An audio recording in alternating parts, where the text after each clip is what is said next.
Everyone, this is Kiki po Vlog, si Filipino actor based in Saudi Arabia, and welcome back to my channel. Agad ko na reaction video ang Barda compilation because why not? So without further ado, let's start this reaction video. Wait lang, napanood nyo na ba yung reaction video ko doon sa, what they call this, sa interview ni Tito Boy Abunda with Barbie Fortesa? Dear, panoorin ninyo at maluloka kayo. Halatang halata talaga na pigil din for today's video si Tito Boy. Sa totoo lang, so without further ado, let's all watch this.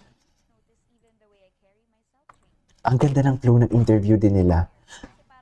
Yung tipong alam mo yung interview nila, yung tipong parang hindi lang focus sa love team, kundi kung ano ang purpose ng interview talaga nila, yung about promotion and questions about self-love ni Barbie and venom ni Barbie, yun yung nakafocus eh. So happen lang na feeling ko hindi lang talaga nag-focus sila sa David Licao ko na question kasi alam talaga nila na, alam ng team ni Barbie Fortesa how Tito Boy questions. Kung paano siya mag-throw ng question, should I say. Diba? Parang nagdidig talaga ng deeper kasi talaga si Tito Boy. So, parang feeling ko iniiwasan din nila yon. And si Barbie Fortesa, I really love the answer of Barbie Fortesa. Parang sa lahat ng question ng dito, kay David, na kay Barbie Fortesa, yung hindi niya sinagot, yung silensyo lang siya, yung tahimik lang siya talaga. Yes, ang lahat ng, parang doon talaga sinabi na parang silence means yes. Diba? Yun talaga yung atake. Anyways, panoorin natin to. I also noticed even the way I carry myself changed when I started wearing short hair. Kasi parang mas may confidence, mas may sophistication. Kasi I've always been comfortable wearing long hair.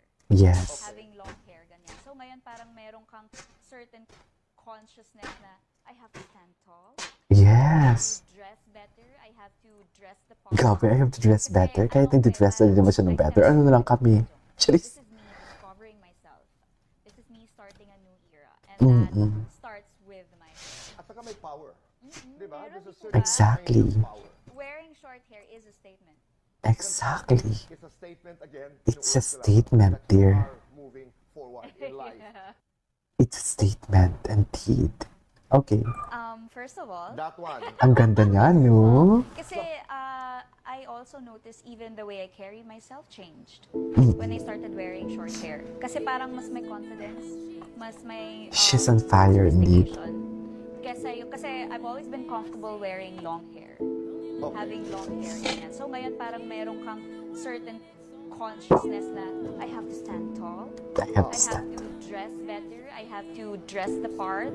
Kasi ano ko parang I stepped out of my comfort zone. So this is me discovering myself.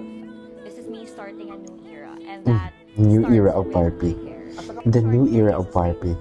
That is a statement again. Inuulit ko lamang. That you Yes. are moving forward in life. Moving forward in your life. Diba? Slay talaga siya dyan, Mi. Slay talaga siya dyan.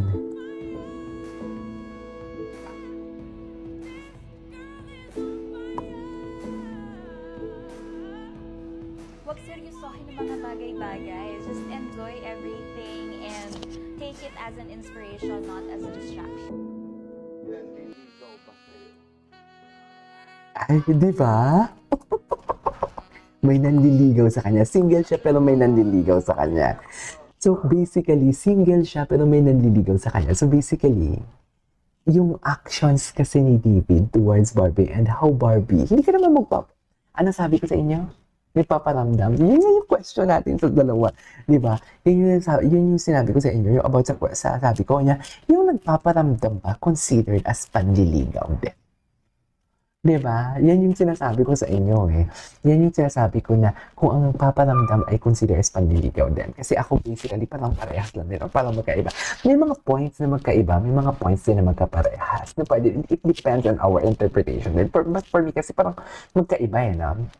Kasi kung nagpaparamdam, pwede naman sabihin na katulad kay David, may mga pinaparamdam niya. Pero baka evolve na. Baka from nagpaparamdam to nanliligaw. What do you think? Ay, wait lang. Oh, ang gandang title niya. Jeez. wait lang.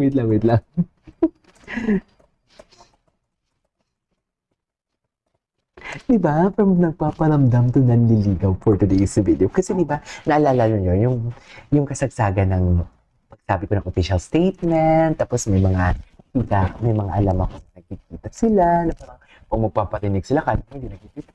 Actually, nakikita din naman. Doon pa lang napatunayan ko na yun, hindi ako fake news kasi nga, yung about sa pagbigay ng mga regalo ng mama ni ni David, mama ni David, saka yung Barbie na mga damit, and at the same time, ito nga yung sabi ko na nagpaparamdam, pero ngayon, sabi ni Barbie single, di ba?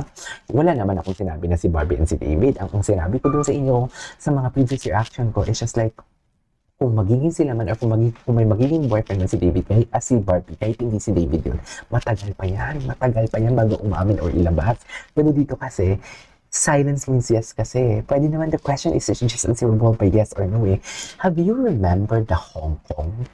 Have you remembered the Hong Kong David Licao ko? Nang tinanong siya kung naliligo siya kay Barbie. Anong sinabi niya? The question is just answerable by yes or no. Right? Diba? Remember yung sa Hong Kong siya? Tinanong siya ng fans kung nandiligaw ba siya kay Barbie. Ang bilis sabihin nun eh. Ang bilis sabihin na no. Ang bilis sabihin na yes. Pero bakit hindi niya sinabi?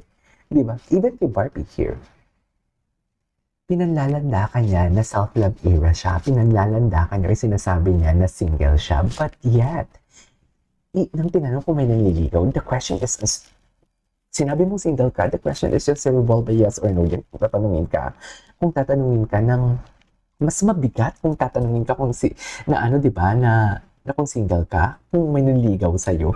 I mean, you know what I mean? Parang mabilis lang din naman sabihin na walang may nanligaw or yes, may nanligaw. Pero bakit tahimik ka? Kasi nga may nanliligaw. May nanliligaw. Pero ang alam ko lang kasi before, way back then, nagpaparamdam. And ang description ko sa nanliligaw na nagpaparamdam is different. So baka nag-evolve na. Baka umikit na siya. Di ba? What do you think? Issue si Mami.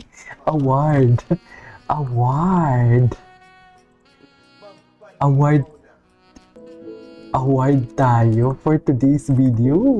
Like, it's something I have control of. Like, yung something very personal about you that you have control of. Yes, fierce talaga siya ngayon, sa totoo lang. Kasi lately, actively po ako mag-participate sa charity. I love that, yes. Found hobby ko na mahal ko. Nagagamit ko pa siya against. Ngayon, when I say I'm in my self-love era, it's more of really enjoying my time and really prioritizing myself at kung ano talaga yung gusto kong gawin. Na nagagawa ko na ngayon. Like, I'm having the time of my life.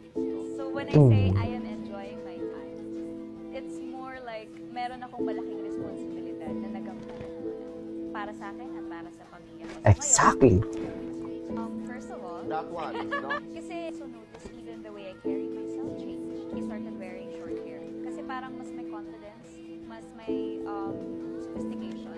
Always been comfortable wearing long hair. So ngayon parang meron kang certain consciousness na I have to stand tall. Yes. Ang talino niya talaga ng sagot, no?